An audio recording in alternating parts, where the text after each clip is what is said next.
বন্ধুরা তোমরা কেমন আছো? আমার নতুন ভিডিওতে তোমাদের স্বাগতম। তো বন্ধুরা আজকে আমরা আবার একটা নতুন ভিডিও নিয়ে চলে এসেছি। তো চলো রান্নাঘরে গিয়ে দেখা যাক মা কি রান্না করছে। Let's go. আজকে আমাদের বন্ধুদের কি দেখাচ্ছ? এখানে দেখছি তো অনেক কিছুই রেখেছো, এই ভেন্ডি, লঙ্কা, কি কি দেখাচ্ছ আজকে আমাদের বন্ধুদেরকে? আজকে আমি করব ভেন্ডি সর্ষে দিয়ে। তো তার জন্য আমি কি কি লাগছে তাহলে বলে দিই। আমি এখানে ঢেঁড়স কেটে নিয়েছি, 5-6 কোয়া রসুন থেতো করে নিয়েছি, আর এখানে কালো সাদা সর্ষে মিশিয়ে নিয়েছি, পোস্তও একটু নিয়েছি, আর নিয়েছি 5টা কাঁচা পাকা লঙ্কা। এটা আমি বাটবো। আর এখানে দেওয়ার জন্য আমি দিয়েছি হচ্ছে গোটা লঙ্কা। তাহলে চলো আগে আমি এই সর্ষেটা বেটে নিই। আর ততক্ষণে আগে আমি গ্যাসটা জ্বালিয়ে ঢেঁড়সটা একটু ভেজে নেব।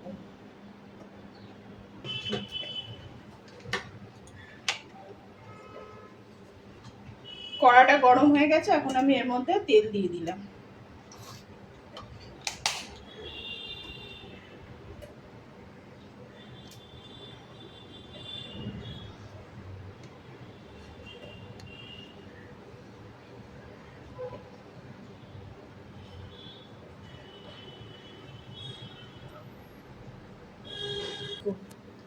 তেলটা গরম হয়ে গেছে, এখন আমি এর মধ্যে রসুনটা ফোড়ন দিয়ে দিলাম, আর ঢেঁড়সটাও দিয়ে দিলাম।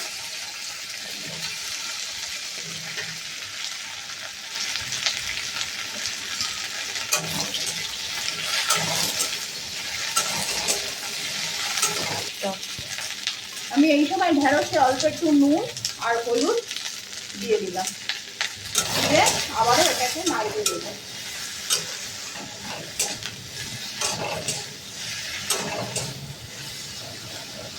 ঢেঁড়সটা একটু ভাজা হোক, ততক্ষণে আমি সর্ষেটা বেটে নিই। ঢেঁড়সটা ভাজা হয়ে গেছে, এখন আমি এর মধ্যে বেটে রাখা সর্ষেটা দিয়ে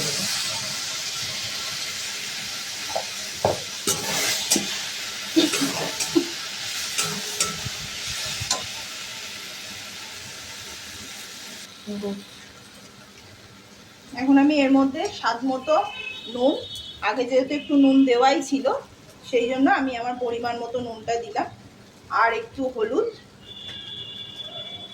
আর একটু লঙ্কার গুঁড়ো দিয়ে দেবো। দিয়ে এগুলোকে আমি ভালো করে মিশিয়ে নেব।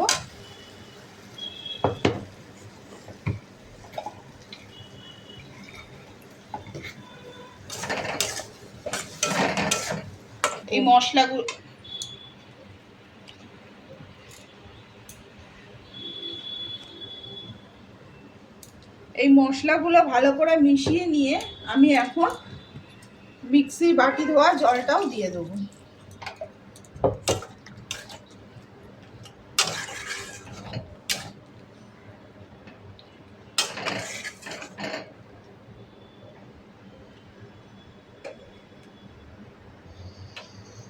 এবার ঢেঁড়সটা একটু সিদ্ধ হোক, হয়ে গা মাখা হয়ে গেলে তারপরে আমি নামিয়ে নেব। একটু ফুটে আসলে আমি ওপর থেকে যে কাঁচা লঙ্কাগুলো দিয়েছিলাম ওগুলো চিড়ে এর ওপরে দিয়ে দিলাম। ঢেঁড়সটা এখনো সিদ্ধ হতে বাকি আছে, আর একটু সিদ্ধ হোক তারপরে নামিয়ে নেব। ঢেঁড়সটা সিদ্ধও হয়ে গেছে, আর এই সর্ষেটা শুকিয়েও এসছে। এখন আমি এর ওপর থেকে একটু সর্ষের তেল ছড়িয়ে নামিয়ে নেব। সর্ষের ওপরে কাঁচা সর্ষের তেলের গন্ধটা খুব সুন্দর লাগে। এবার আমি গ্যাস অফ করে দিলাম, আর এই তেলটা এর সঙ্গে মিশিয়ে এবার আমি নামিয়ে নেব। আমার সর্ষে ভেন্ডি রেডি হয়ে গেছে, নামিয়ে নিয়েছি। দেখো দেখতে কি সুন্দর লাগছে, টেস্টটাও খুব সুন্দর হয়েছে। যদি তোমাদেরকে খাওয়াতে পারতাম খুবই ভালো হতো। তাহলে তোমরাও বাড়িতে এইভাবে ট্রাই করে দেখো, আর ভালো লাগলে আমার চ্যানেলটিকে ফলো, সাবস্ক্রাইব, শেয়ার আর লাইক করে দিও। আবার ফিরে আসছি অন্য নতুন রান্না নিয়ে। Bye bye.